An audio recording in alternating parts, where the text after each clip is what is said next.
Nation avec 20% de cashback. Que le spectacle continue.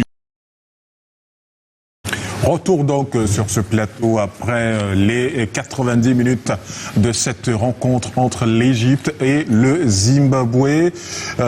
Changement de physionomie en seconde période. Hervé Marmouche qui remet les pendules à l'heure, la 64e minute, et le sauveur, le grand sauveur Mohamed Salah qui vient donner la victoire à cette équipe égyptienne. Victoire sur le fil, une victoire qui rassure ou qui inquiète pour la suite de la compétition? Une victoire d'abord, parce que comme on se le disait en début de retransmission,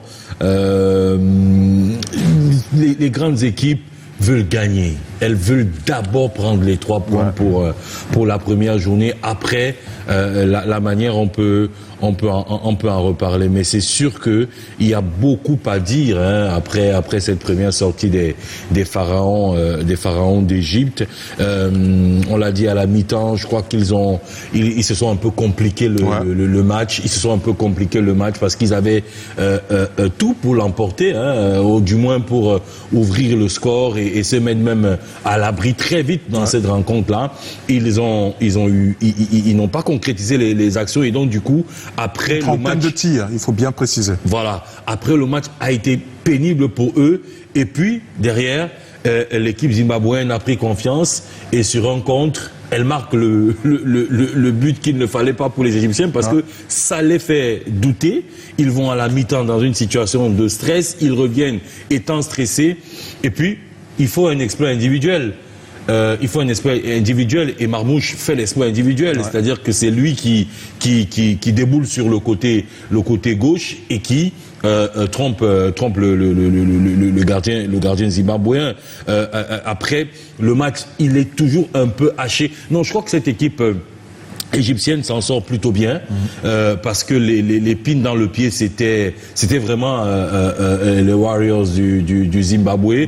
Les Égyptiens s'en sortent bien, surtout avec le but de Mohamed Salah. Là aussi on en a parlé en début de plateau. On se disait que pour lui il lui fallait ça quoi. Il ne lui faut pas beaucoup d'occasions. Les grands joueurs, surtout à ce niveau de la compétition, n'ont pas besoin de beaucoup. Ils sont encore en train de se roder et comme on l'a dit, il sort d'une première partie de saison un peu compliquée avec Liverpool, du moins les dernières semaines, trop de polémiques. Il avait besoin de ça. On espère que ça va aller pour le mieux pour la suite, mais il y a beaucoup à redire. Tout compte fait, l'essentiel est sauf. En tout cas, Yannick, est-ce que cette victoire, ce but inscrit à la fin de la rencontre change votre lecture de la performance égyptienne? Je ne parlerai pas de performance. Je ne vais pas m'enthousiasmer après cette victoire à l'arraché de l'Égypte. Parce que derrière, il y a l'Afrique du Sud. C'est une autre paire de manches. Il y a l'Angola.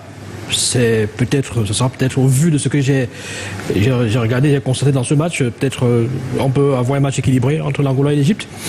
L'Égypte n'aura pas toujours en face des équipes qui vont lui permettre de concéder pratiquement une trentaine d'occasions, une trentaine de tirs, dont seulement, je crois, c'est 11 tirs cadrés. Parce que il faut quand même dire qu'ils ont manqué de baraka, ils ont eu des occasions.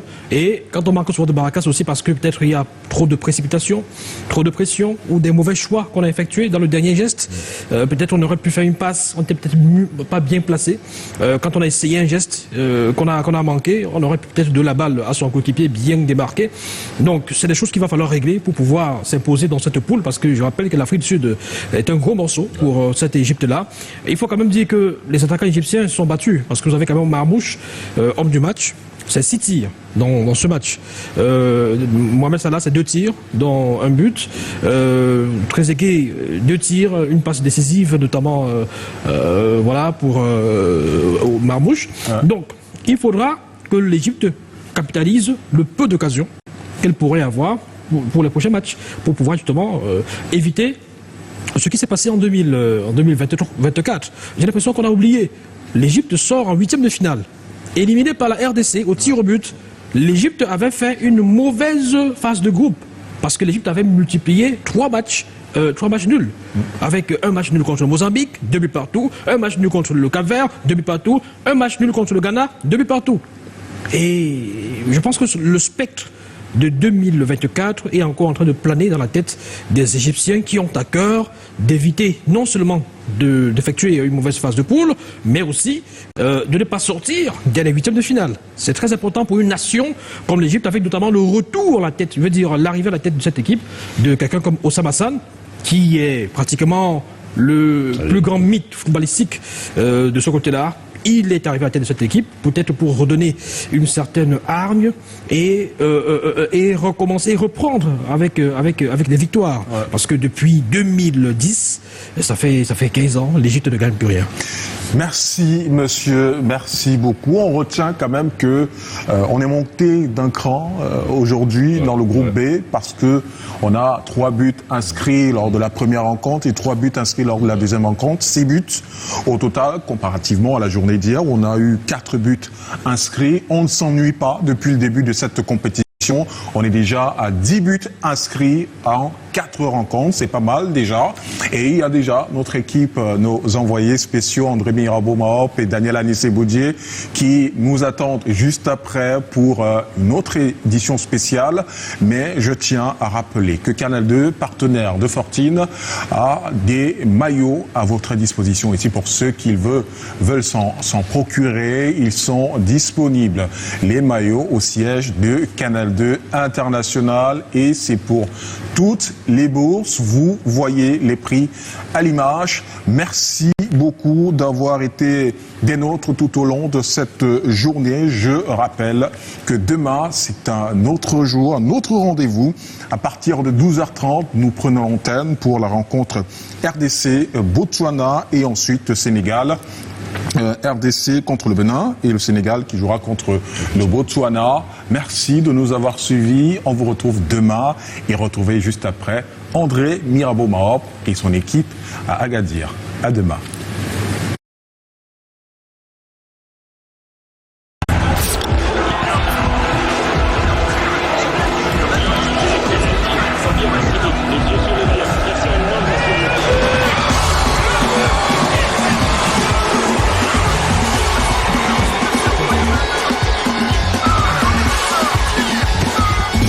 De football sur 33 Export. 33 Export, supporter numéro 1 du football. Supporter, c'est gagner. Avec 33 Export, on gagne ou on gagne. Ce programme vous est proposé par Melbet. Le dernier tir. C'est terminé? Pas encore. Pariez sur la Coupe d'Afrique des Nations avec 20% de cashback. Que le spectacle continue.